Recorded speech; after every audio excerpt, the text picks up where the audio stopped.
Well, it is a beautifully illustrated storybook dealing with a very sensitive subject. Written by an Alberta woman, Should I Tell My Secret? Is helping parents talk to their children about sexual abuse. And the book's author, Collette Sinnott, joins us now. Collette, thank you so much for being here today. Why'd you write this book? Well, you know, I'm an abuse survivor. I was abused for 3 years from my cousin, from when I was 7 till I was 10. I know what it's like to live in fear. I know what it's like to feel alone. So now that I'm a mother, I also know how difficult it can be to start this conversation. So, you know, when I was going through my own abuse, the only thing that got me through was knowing it happened for a reason. This is my reason. I wanted to use my past to empower children. I wanted to use my past to empower adults, any caregivers, to open this door to this conversation, to stop abuse and prevent the silence.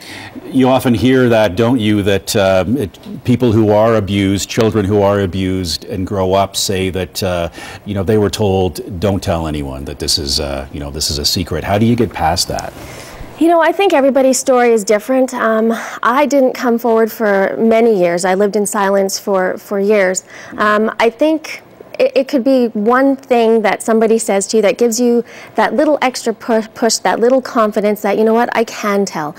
So that's what the purpose of this book is if there is a child out there that is being abused and they hear this story or somebody tells them about this story, the reassurances in the book are going to give them the information to take their power back and actually come forward and say, hey, you know what, something's making me uncomfortable, or I'm not really sure what's happening, but can you help me? Yeah, absolutely. It's a beautifully illustrated book as well. Yes. How did that come about? Did you get an illustrator to help you with this project and sort of do this in a very sensitive way? I did. The illustrator I used is also local. Her name is Frankie Post, and a wonderful artist to work with. She's an abuse survivor herself, so she was very passionate about the project.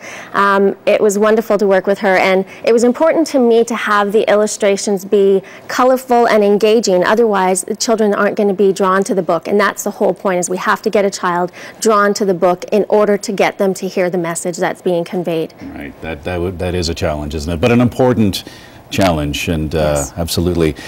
What kind of response are you getting to the book? You know, a great response. It's kind of taken on a life of its own. When I wrote the book, I envisioned it would be from ages 2 to 7, but I'm hearing from people as old as 15 that are relating to the book because it's such a simple concept. The wording is simple. It's a safe book. You know, my whole message is an informed child is not a target, and that is what I really want to get across, is the more that our children know, the more an abuser cannot affect them, because they're going to be able to go, wait a minute, I know information.